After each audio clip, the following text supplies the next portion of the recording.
So the Nigerian's political scenes seem to be witnessing a kind of formation of a formidable coalition posed to challenge President Bola Tinubu re-election in 2027.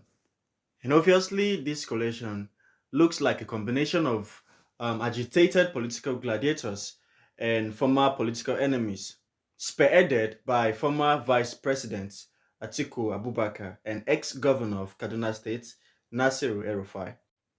Now, on March 20, 2025, the Shehu Musa Yar'Adua Center in Abuja became the epic center of Nigeria's political discourse as former vice president and PDP presidential candidate in the 2023 general election, Atiku Abubakar, flanked by former governor of Kaduna State, Nasi Rufai, Labour Party spokesperson Yenusa Tanko, and former Deputy Speaker of the House of Representatives and former Imo State Governor Emeka announced the formation of this coalition.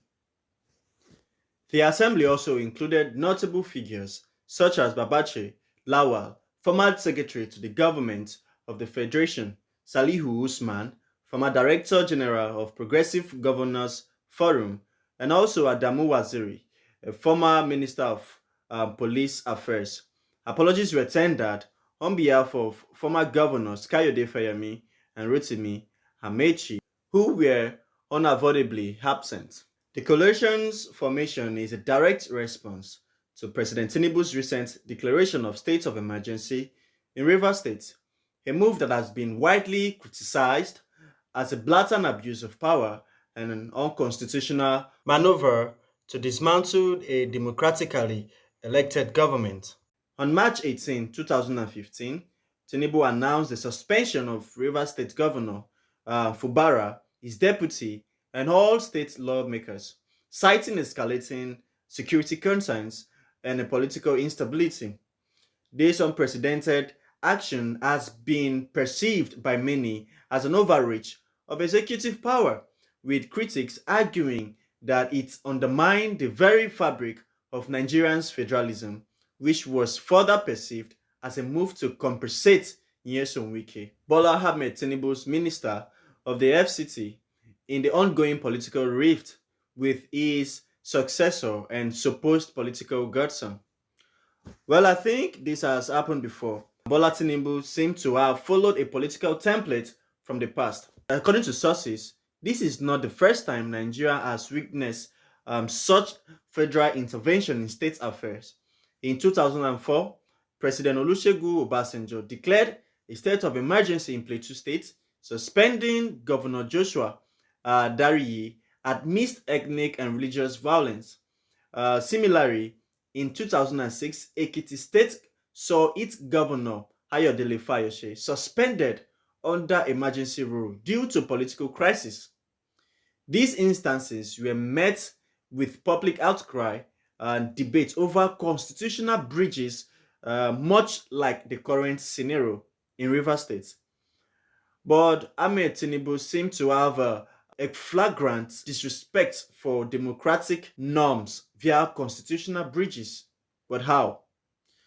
Now, legal experts and opposition figures like Atiku Abubakar, Rufai, and other members of this newly founded coalition argued that Tinubu's invocations of emergency powers does not meet constitutional requirements. According to Section 305 of the Nigerian Constitution as amended, which grants the president's authority to declare a state of emergency, that part of the Constitution limits such action to extreme circumstances like war, external aggression, or a total breakdown of public order. The coalition contends that none of these conditions are present in Rivers State, rendering the president's action both illegal and unconstitutional. If President Tinubu had conveniently disguised his true intention in the past, his broadcast to the nation on 18th March 2025 betrayed his bias and fell far below the standard of comportment expected from his exalted office. To ask, how did the National Assembly advocate and support these unconstitutional, politically motivated stunts despite the multi-party system in the chambers. Sources behind the background revealed a perceived move by the Senate President Godswill Akpabio to allegedly buy full support of lawmakers in support of Wike and Tinubu's political masterstroke. Thus, widespread criticism has been perceived amidst unsuspecting lawmakers. Over time, in what seemed to be a no shock to Nigerians, the National Assembly endorsed President Tinubu's declaration. On March 20, 2025, both the Senate and the House of Representatives approved the state of emergency, allowing federal authorities to assume control over River State for an initial period of 6 months.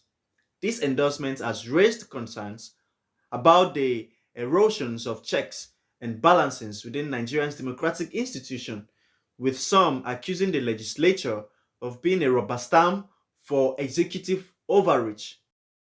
At the center of the coalition's agenda is a resolute commitment to uphold democratic principles and the rule of law. In their joint statement by former Vice President Atiku Abubakar, they emphasized that the president's action constitute a brazen assault on democracy and called on all Nigerians of good conscience to resist this encroachment on the nation's constitutional framework.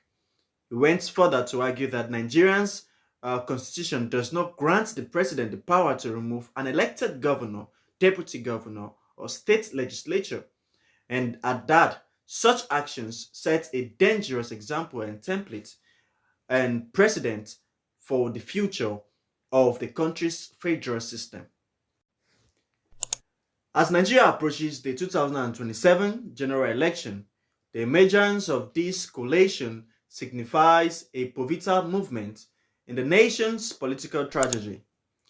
The alliance of such diverse and influential figures underscore the gravity of the current situation and the collective resolve to safeguard Nigeria's democracy. The coming months will undoubtedly be marked by intense political maneuvering, public discourse, and a massive test of the resilience of Nigeria's democratic institution, which will further make or may the political system in the country to either restore the initial multi-party system or pave way for the political monopoly of the APC and Bola Tinubu-led administration. So for onlookers and non-political actors like the layman, the unfolding events in River State and the subsequent formation of this coalition serve as a stark reminder of the need for vigilance to protecting democratic norms. As history has shown, the erosion of constitutional boundaries can lead to a slippery slope of authoritarianism and maybe dictatorship. It is therefore incumbent upon all Nigerians, regardless of political affiliation and border, to remain engaged, informed, and steadfast in the defense of the nation's hard-won democratic values, and to also put hands on deck to ensure the restoration of the rule of law and democratic stability.